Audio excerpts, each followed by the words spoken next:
아까 기도할 때도 말씀드렸지만 최근에 굉장히 큰 이슈가 되는 사건들이 있죠.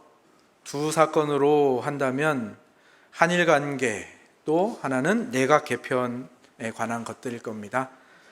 근데 내각 개편이라는 것은요, 대통령의 임명권에 관한 것이고 대통령이 어떠한 정책을 가지고 수행하는 것이니까 그것들은 여러분들이 언론에 휘둘리지 마시고 의혹이 해명되고 또 각자의 자리에서 나라와 국민을 위해서 좋은 정책들을 만들고 실적을 내고 그렇게 정의에 한 걸음 더 나아가면 해결될 문제이니까 여러분들이 기다리시면 좋을 것 같습니다.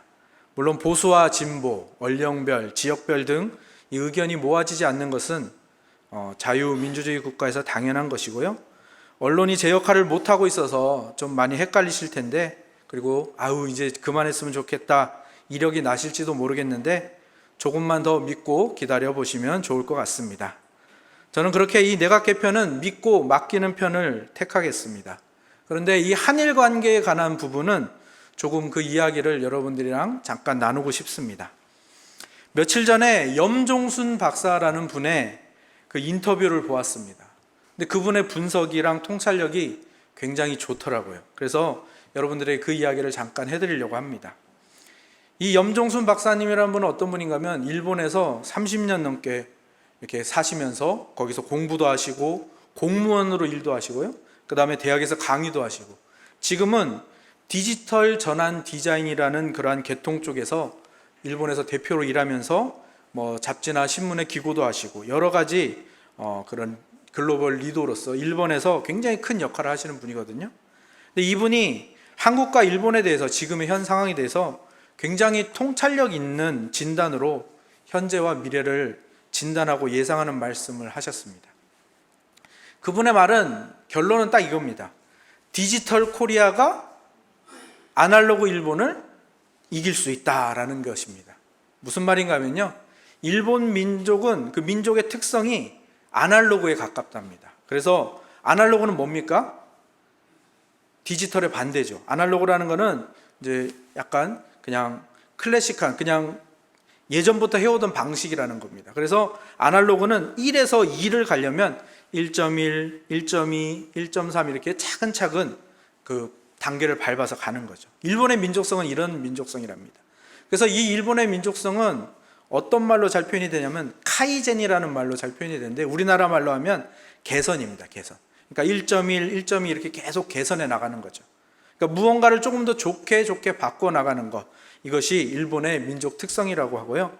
반면에 한국의 민족 특성은 디지털에 훨씬 더 가깝답니다. 한국 사람은 1에서 2로 가는데 1.1, 1.2 이거 거치지 않고 그냥 1에서 2로, 1에서 3으로, 어떨 때는 1에서 10으로 확 뛰어넘는다라는 거죠. 그것을 가장 잘 표현하는 말이 우리나라의 모 아니면 도라는 말이라고 합니다. 독에 걸린 모가 다 있는데 도에서 모로 가려는 것이 한국인의 민족 특성이라는 것이죠. 이것이 굉장히 잘 나타나 있는 것이 무엇인가 하면 한국과 일본의 철도 개찰구랍니다. 일본의 신칸센이라는 이 고속철도의 개찰구는요, 전 세계에서 가장 고도화된 개찰구입니다. 정말 신기할 정도로 사람이 그 표를 넣잖아요. 그러면 어떤 방향으로 넣어도 그 사람이 나오는 속도에 맞춰서 다 읽어가지고 딱 나오게 되어 있습니다. 그리고 표를 4장을 겹쳐서 넣어도요, 그 사람마다 딱딱딱 나올 수 있게 되어 있는데요. 문제는 이게 개찰구 하나가 1억 원이 넘는다라는 거죠. 그래서 신칸센이 무지하게 비싸다고 하죠. 우리나라는 서울에서 부산을 가도 몇만 원밖에 안 하는데 신칸센은 2~30만 원은 좋게 든다는. 근데 이것이 일본의 그 개선, 카이젠이라는 문화를 가장 잘 보여주는 거죠. 더 편하게, 더 좋게, 더 고도화 시키는 것이죠. 근데 우리나라는 어떻습니까? 여러분 KTX를 타실 때 느끼실지 모르겠지만 우리나라는 개찰구를 없애버렸죠. 그죠? 개찰구를 없애버렸습니다. 이게 혁신입니다. 뺄셈의 혁신이라고 부르죠. 모 아니면 도가 가장 좋은 모습으로 나타난 것이죠. 그래서 이 덧셈의 개선이라는 것, 이것은 심플하고 편하고 저항이 없다고 합니다. 왜냐하면 하나씩 편해지고 고도화해 가니까요. 하지만 이 뺄셈의 혁신은 굉장히 많은 걸 다 바꿔야 됩니다. 그래서 시도하기도 힘들고 사실 시도할 엄두도 잘 못 내는데 우리나라 민족은 그거를 해내는 민족이라는 것이죠. 그리고 더 깊게 들어가 보면 이게 훨씬 더 인간적이라는 겁니다. 왜냐하면 개찰구를 고도화시킨다는 것은 사실은 99%의 정상적인 승차를 하는 사람들을 배려하는 게 아니죠. 1%의 부정승차하는 사람들을 잡기 위해서 99%의 사람을 불편하게 하는 거잖아요. 근데 개찰구를 없애는 건 어떤 겁니까? 1%의 부정승차하는 사람들 때문에 99%의 정상적인 사람을 불편하지 않게 그냥 편하게 해주는 것이죠. 이게 일본과 한국의 극명한 차이라는 거죠. 그러니까 일본이 수출 규제를 한 것이 바로 이러한 민족 특성에서 발휘되는 것이라는 겁니다. 한국이 가장 잘하는 이 반도체 생산, 이걸 좀 방해하고 싶으니까 자기네들이 밀리는 것 같으니까 이 세 가지 품목을 규제를 하면서 자기들 뜻대로 움직이면 좀 풀어주고 말 안 들으면 다시 규제하려고 1.1, 1.2, 1.3 이거를 만들어 가려고 했던 거죠. 근데 우리나라는 어떻게 했습니까? 어떻게 대처했죠? 우리나라는 그냥 1.0에서 2.0으로 뛰어넘어 버린 겁니다. 일본 제품 불매운동, 또 일본 안 가기, 여행 안 가기, 또 정부도 지소미아 종료를 함으로써 일본과의 협상에서 내놓을 수 있는 카드를 손에 쥐게 되었죠. 이런 이야기를 여러분께 해드리는 이유는 무엇인가 하면요, 우리나라 민족이 더 우월하다, 소위 말하는 국뽕이라고 하죠, 요즘. 그것 때문에 말씀드리는 게 아니라 일본과 우리나라의 차이를 분명히 알아야 이 문제를 우리가 잘 받아들이고 해결해 나갈 수 있다는 거죠. 일본 사람들은 그 아날로그 방식으로 기초산업을 잘 키워와서 부품 소재에 강력한 그러한 강점이 있고, 한국 사람들은 그걸 뛰어넘어서 새로운 제품을 만들어내는 혁신이 있기 때문에 두 나라가 잘 협력해서 나가야 된다라는 것을 말씀드리려고 하는 겁니다. 그리고 이것을 왜 설교 시간에 이 이야기를 하는가 하면은 히브리서에서 소개하고 있는 하나님의 일하시는 방식이 개선보다는 혁신에 가깝다라고 생각을 했기 때문입니다. 그리고 히브리서에서 경고하고 있는 방향이 이 개선이 가는 방향이랑 가깝기 때문에 이 이야기들을 먼저 해드린 겁니다. 오늘 본문을 보시면 하나님의 혁신의 최고봉인 예수 그리스도, 아론의 반차를 따르지 않고 멜기세덱의 반차를 따르는 새 대제사장을 세우신 것을 말해주고 있습니다. 하나님께서 이 대제사장을 새로 세우신다는 것, 그것도 레위의 아론 지파의 이 반차를 따르지 않고 멜기세덱의 반차를 따르는 이 새로운 대제사장을 세우신 것은 매우 놀라운 혁신입니다. 대제사장이 나올 수 없는 유다 지파에서 대제사장을 세우심으로 말미암아 한 번에 모든 것을 해낼 수 있는 왕의 역할과 선지자의 역할과 제사장의 역할을, 이 삼중직을 통틀어서 감당하실 수 있는 우리를 가장 복된 길로 인도하실 메시아, 중보자 그리스도를 우리에게 선물로 주시는 혁신을 일으키신 것입니다. 그리고 하나님께서는 그 놀라운 축복을 우리에게 주셨는데 히브리서 기자가 그것을 강조하기 위해서 지난 시간까지 이 멜기세덱을 엄청나게 지켜 세우고 높였던 것입니다. 멜기세덱은 예수님이 대제사장으로서 하시는 사역과 하시는 일들의 그 가치를 가장 잘 드러내주는 사람이죠. 아론의 반차와 레위인의 제사장보다 훨씬 더 높은 그 단계에서 정말 이 아론과 레위인의 그 기존의 율법과 규례를 뛰어넘는 혁신적인 새로운 약속과 새로운 법이 있다는 것을 말해주는 존재이기 때문입니다. 그래서 그런 의미를 가진 멜기세덱을 거의 영원한 존재 정도로 조명을 해서 우리가 지난 시간에 함께 살펴봤죠. 이 보물찾기라는 이 멜기세덱이라는 보물을 우리에게 주셨다라는 것처럼, 그래서 멜기세덱을 이 보물의 이 위치까지 올려놓은 겁니다. 그리고 이제 뭘 하는 거죠? 이렇게 위대한 멜기세덱보다 더 위대한 그분을, 이 멜기세덱을 뛰어넘으시는 혁신의 새 대제사장 예수 그리스도를 보여주고 있는 것입니다. 멜기세덱이 그토록 뛰어난 사람이지만 사실은 더 놀라운 예수 그리스도를 가리키는 손가락에 불과하다. 그 예수 그리스도를 가리키는 화살표에 불과하다라는 것입니다. 여러분 혹시 아파트 모델하우스 가보신 적 있으시죠? 저는 대학교 때 이 모델하우스에서 아르바이트를 한 적이 있었는데요. 그래서 그 실체를 너무 잘 알고 있습니다. 그 모델하우스 안에 들어가 보면 굉장히 잘 꾸며놨잖아요. 와, 할 정도로 정말 잘 꾸며놨습니다. 근데 그것들이 다 그냥 가짜로 해놓은 거 아시죠? 그 벽도 다 합판으로 만든 것이고요. 그 다음에 거기에 뭐 가구나 이런 뭐 가전 같은 것도 다 빌려오는 겁니다. 그리고 전기도 꽂지 않지요. 화장실이나 싱크대에서 물도 나오지 않습니다. 그죠? 냉난방도 임시로 설치한 것이고요. 그저 실제 아파트가 이런 구조이고 이렇게 꾸밀 수도 있다라는 것을 보여주기 위한 것이죠. 그 모델하우스에서 며칠 기거할 수는 있겠지만 실제로 거기에서 거주하기에는 턱없이 부족한 것이 모델하우스인 겁니다. 그러니까 히브리서 7장이 말하는 바가 바로 그겁니다. 레위 지파도 그렇고 아론의 반차를 따르는 제사장도 그렇고 멜기세덱조차도 예수 그리스도를 드러내는 모델하우스에 불과하다는 겁니다. 진짜는 예수 그리스도라는 것이죠. 하나님의 혁신의 결정체는 바로 이 예수 그리스도라는 것입니다. 레위 지파의 이 아론의 반차를 따르는 그 모든 대제사장들도 그들은 먼저 자기 죄를 위해서 제사를 드려야 했던 존재들입니다. 매번 제사를 드려야 했죠. 해마다, 절기마다, 월상마다, 또 매일 아침 저녁으로 상번제를 드려야 하는 존재들이었습니다. 그러니까 이들에게는 거룩을 향하여 가는 개선은 있지만 거룩에 이르는 혁신은 없는 것입니다. 그러나 하나님의 혁신인 이 새 대제사장 예수 그리스도는 그럴 필요가 없는 분이십니다. 그분 자체로도 완전하신 분이시죠. 우리 26절을 같이 한번 읽어볼까요? 7장 26절입니다. 함께 읽겠습니다. 시작.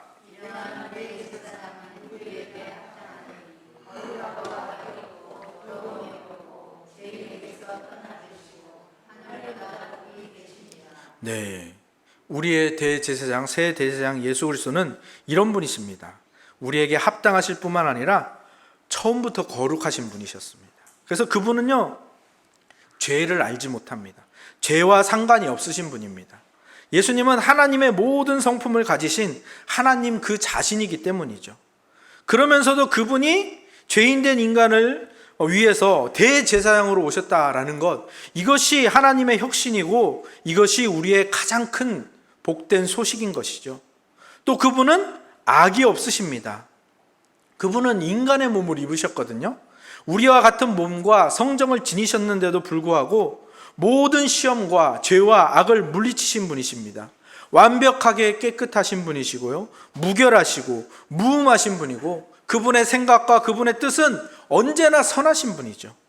그런 분이 우리의 대제사장이 되어주셨으니 얼마나 감사한 일인지 모릅니다. 또 그분이 더러움이 없으십니다. 이 오염된 세상에서 30년 이상을 사시면서도 죄 많은 사람들과 함께 기거하시면서도 죄로 인하여 전혀 더러워지지 않으신 분이죠. 그러면서도 죄인에게서 떠나 계시는 분이다라고 표현하고 있죠. 죄인을 멀리 하신다거나 죄인을 멸시하신다거나 그를 차별하신다는 말이 아니라 그분은 죄가 없으시기 때문에 구별이 된다라는 겁니다. 죄가 있는 것과 없는 것의 차이는 그런 차이가 있는 것이죠. 그래서 이 모든 것을 통하여 지금 히브리서 기자가 26절을 통하여 말하는 것은 그래서 이분은 제사를 날마다 드릴 필요가 없으신 분이다라는 것을 강조하고 있는 겁니다. 레위 지파의 제사장들과 멜기세덱을 뛰어넘는 분이라는 것을 말해주는 것이죠. 그런데 그분이 하늘보다 높이 되셨다. 무슨 말입니까? 하나님의 우편에서 자기 백성을 대표하시고 보증하시고 중보하시고 있기 때문에 이 땅의 어떤 다른 대제사장들보다 더 위대하시고 완벽하게 우리를 보증하시고 보호하실 수 있는 분이라는 뜻입니다. 그래서 이런 분이 보증하시는 우리가 이 세상에서 가장 복된 존재로 살아가게 되는 것이죠.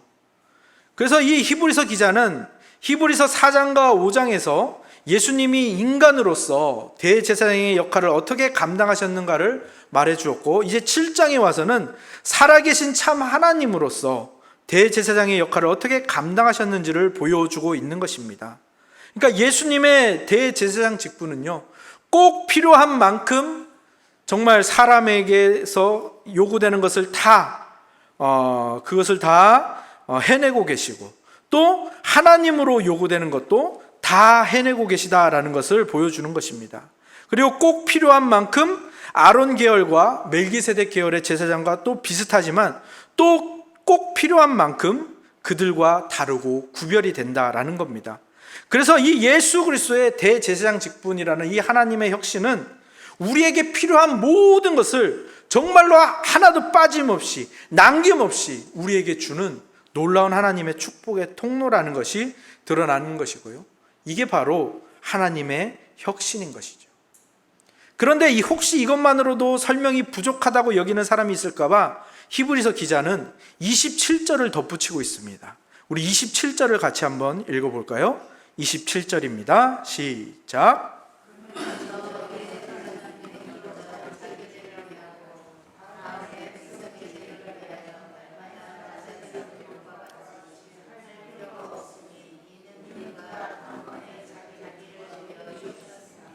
아멘. 아까도 말씀드렸지만 레위 제사장들은 자기들의 죄를 위하여서 뿐만 아니라 또 백성의 죄를 위해서 또 절기마다 월상마다 제사를 드리고 매일 2번씩 상번제를 드려야 했고, 죄를 지을 때마다 속죄제, 또 책임을 져야 되는 일이 있을 때마다 속건제, 또 화목할 때는 화목제, 또 소제와 번제를 그렇게 때마다 날마다 드려야 했지요. 하나님께서는 그 제사를 받으시고 용서하시고 축복하셨지만 또 그 제사를 또 반복해야 했다라는 것은 그 제사가 완벽하지 못했다라는 것을 말해주는 것이고요. 그러니까 새롭고 완전한 제사가 필요하다는 것을 계속해서 증거하고 있는 것이죠. 구약의 역사는 바로 그것입니다. 새롭고 완전한 하나님의 혁신이 필요합니다. 이것을 뛰어넘을 하나님의 혁신이 필요합니다. 그것이 구약이 우리에게 말해주는 바인 것이죠. 그래서 하나님의 혁신인 예수 그리스도께서 아론 계열의 제사장은 물론이고 그보다 더 뛰어난 멜기세덱조차도 못한 일을 이루시고 계시죠. 그것이 무엇입니까? 그것은 바로 죄 없는 자기 자신을 다른 이들을 위한 영원한 속죄 제물로 단번에 드리시는 겁니다. 그리고 2번 다시 드리지 않아도 되도록 하시는 것이죠. 그러니까 이제는 더 이상 아론 계열의 옛 대제사장은 물론이고 멜기세덱조차도 이제는 우리가 바라볼 필요가 없습니다. 그들이 가리키고 있는 예수 그리스도만 바라보면 되는 것입니다. 멜기세덱이 아무리 보물 같은 존재이고 영원한 존재로 해석이 된다 해도 그가 그 자신을 바치진 않았죠. 오직 그들은 모두 다 예수 그리스도를 바라보게 만드는 그 하나의 화살표인 것이죠. 그래서 이 히브리서 기자가 우리로 하여금 이 하나님의 혁신인 새 대제사장 예수 그리스도를 바라보게 하는 그 설명들이 히브리서에 정말 지혜롭게 기록이 되어 있는 것입니다. 하나님의 혁신의 정수인 이 예수 그리스도를 높이고 드러내고 그분께만 시선을 고정하도록 만들고 있는 것이죠. 옛 선지자들과 구약과 율법과 모든 제사 제도, 제사장, 천사들, 모세와 여호수아, 아론 계열의 대제사장, 멜기세덱, 이 모든 것이 다 예수 그리스도를 바라보게 하고 예수 그리스도를 통해서 드러나는 이 하나님의 혁신을 바라보도록 이렇게 맞추어지고 있는 것이지요. 그래서 이 히브리서를 읽는 모든 신자들은 무엇을 깨닫게 되는 것입니까? 먼저는 하나님의 혁신이 있었기 때문에 자신들의 모든 죄가 이 예수 그리스도를 통하여 해결되었음을 믿게 되는 것입니다. 확신하게 되는 것이죠. 이것이 이런 매번 제사를 드리는 이런 개선의 방법으로는 할 수 없었던 것이 예수 그리스도가 이 모든 것을 뛰어넘으시는 혁신으로 우리에게 선물로 은혜로 주신 것이라는 사실입니다. 그러니까 이제는 그 예수 그리스도를 만난 우리는 이 깨끗한 양심이나 구원이나 신앙을 위해서 다른 어떤 것을 찾아갈 필요가 없다라는 것을 강조하고 있는 것이지요. 그러나 처음에 여러분께 말씀드렸던 혁신과 개선, 이 중에서 어떤 것이 더 편하다고 했습니까? 개선이 훨씬 편하죠. 이거는 저항이 없잖아요. 그러니까 사람들은 본능적으로 이 혁신보다는 개선을 선택하려고 한다고요. 덧셈의 개선은 심플하고 편하고 저항이 없고 하나씩 편해지는 것이기 때문이죠. 그래서 히브리서 당시에 이 신자들 중에서도 그런 개선 쪽으로 나간 사람들이 많이 있었습니다. 로마의 핍박을 피하기 위해서 유대교로 복귀해버리는 겁니다. 왜요? 유대교로 복귀하면, 예수 그리스도가 없는 유대교로 복귀하면 로마가 인정을 해줬거든요. 핍박을 하지 않았거든요. 저항이 없는 곳으로 돌아간 것입니다. 그러나 사실 저항이 없지만 그곳은 굉장히 비참한 곳이죠. 왜요? 매일 해야 됩니다. 매일 제사를 드려야 되고요. 구원받기 위해서 여러 가지 방법을 사용하지만 아무런 효과가 없는, 그러니까 심하게 말하면 죽음밖에 없는 곳으로 돌아간 것입니다. 편한 것 하나 때문에, 핍박 피하기 위해서. 오늘날로 따지면 이것을 어떻게 설명할 수 있을까요?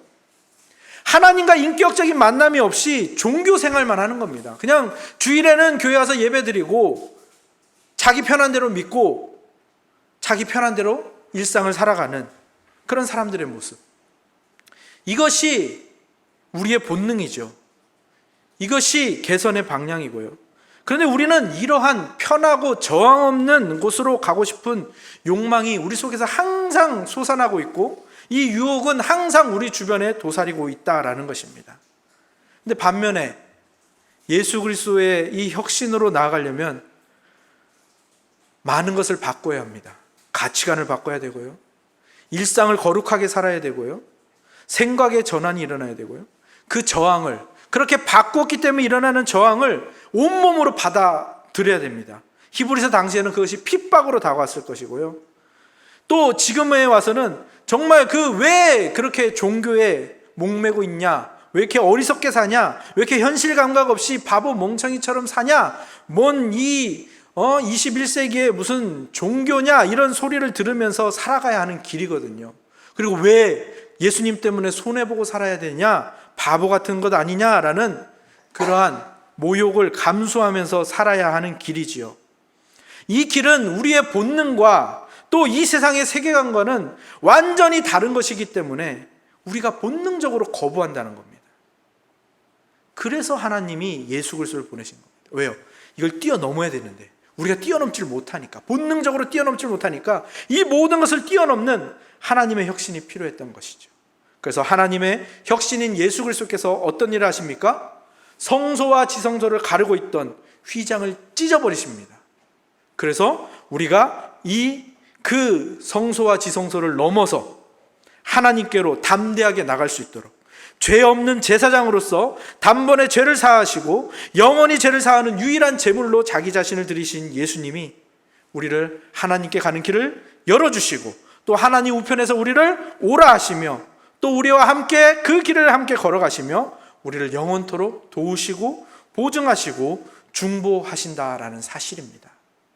그러니까 우리가 이 사실을 늘 기억해야 합니다. 특히나 왜 예수 믿으면서 그렇게 바보같이 사냐라는 말을 들을 때마다, 또 스스로 예수를 믿고 이렇게 손해보면서 사는 것이 바보 같다고 여겨지거나 어리석다고 느껴질 때마다 이 하나님의 혁신 예수 그리스도를 기억하시면 좋을 것 같습니다.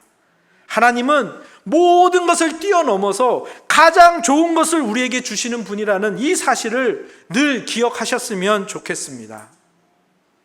그리고 거기에 한 가지를 덧붙이고 싶습니다. 제가 혁신이라고 말씀을 드리고 뛰어넘는다라고 말씀을 드리니까 그러면 뭔가 허술한 거 아닌가라는 그러한 생각을 혹시나 하실까봐 제가 덧붙이는 건데요. 하나님께서는 이 모든 것을 뛰어넘으시는 혁신으로 우리에게 구원을 주시지 않았습니까?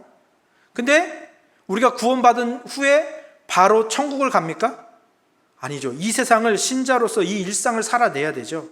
그러니까 하나님께서는 이 혁신으로 뛰어넘으신 다음에 무엇을 하시는가 하면, 이 세상에 우리가 살면서 그 뺄셈의 공간을 예수님과 함께 채워가도록 하십니다. 교회에서, 일상에서, 가정에서, 일터에서, 친구와의 관계에서, 사회에서, 이웃과의 관계에서 이 공간을 예수님과 함께 채워가도록 하시는 것입니다. 예수님을 닮아가며 하나님께 감사하며, 교회에서는 예배로, 또 헌신으로, 여러분의 일터에서는 성실함으로, 배움의 터에서도 정말 열심과 성실함으로, 또 생활의 터에서는 서로를 사랑함으로, 또 이웃과의 관계에서는 그들을 정말 내 몸같이 사랑하는, 그래서 일상에서 이 뺄셈의 공간들을 예수 그리스도와 함께 채워가는 것이죠. 그래서 우리의 삶은 날마다 더 풍성해지는 삶인 것입니다. 하나님의 혁신으로 말미암아 뛰어넘었을 뿐만 아니라 그 뛰어넘은 공간들을 예수님과 함께 매일매일 풍성하게 채워가고 있는 삶을 살아가고 있는 것이라는 것이죠. 이것이 히브리서가 말하는 정말 전체 주제의 그 한 내용입니다. 우리의 공동체인 이 교회, 그리고 신자로서의 우리의 일상, 그리고 일터와 가정과 학교와 이웃과의 삶이 모두가 다 하나님의 혁신 속에서 우리에게 주어진 놀라운 축복의 현장이라는 것을 여러분이 절대 잊지 않으셨으면 좋겠습니다. 그리고 우리는 참 좋은 것 같습니다. 왜냐하면 우리 교회는 개혁주의 신앙을 주창하는 교회 아닙니까? 그죠? 개혁은 뭡니까? 날마다 바꿔가는 겁니다. 아까 날마다 채워간다고 했는데 그 말을 개혁이라고 생각하시면 되겠습니다. 그러니까 하나님의 혁신으로 구원을 얻고 날마다 예수님의 성품과 모습으로 채워가며 개혁하는 것이 우리 교회가 주창하는 그 신학과 일맥상통합니다. 그리고 또 아까 처음에 말씀드렸지만 우리 민족 특성도 이 혁신에 가까운 특성을 가지고 있지 않습니까? 교회의 신학도 그러하고 우리 민족성도 그러하니 우리는 이 신앙의 길을 다른 이들보다 좀 더 잘 갈 수 있는 아주 좋은 위치에 서 있는 것이죠. 그러니까 못하겠다, 잘 안 된다라고 하지 마시고 내가 얼마나 지금 좋은 축복의 기회들을 받고 있는지, 그리고 그 기회들을 어떻게 하면 잘 활용할 수 있는지를 생각하셨으면 좋겠습니다. 그것이 성경이 우리에게 가르치는 바입니다. 하나님의 혁신으로 구원을 얻고 그 뛰어넘은 공간을 날마다 예수님과 함께 예수님의 성품과 사랑과 예수님의 그 닮아가는 모습으로 채워가며 개혁하는 삶. 바라기는 우리 모두가 그러한 모습으로 하나님의 혁신을 누리며 뛰어넘고 예수님과 함께 채워가는 그런 개혁의 삶을 살아가시기를 주님의 이름으로 축복합니다. 아멘. 기도하겠습니다.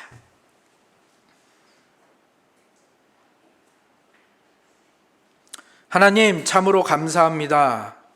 하나님께서 우리에게 허락하신 것들이 얼마나 아름답고 복된 것인지를 예수 그리스도를 통하여 보게 하시니 감사합니다.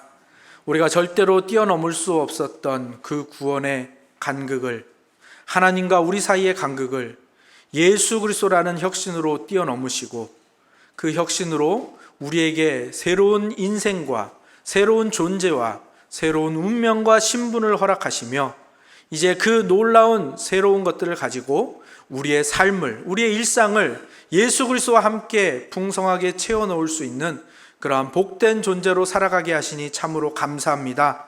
그 사실에 감사하며 또 이 사실에 확신하며 우리가 정말 주저함과 또 어색함과 불편함은 내어버리고 그 저항을 온몸으로 받으면서도 하나님과 함께, 예수님과 함께 날마다 개혁해가고 날마다 풍성하게 채워가는 그 놀라운 삶을 살아갈 수 있도록 주여 오늘도 우리를 도우시고 우리와 함께하여 주시옵소서. 예수 그리스도의 이름으로 기도합니다. 아멘.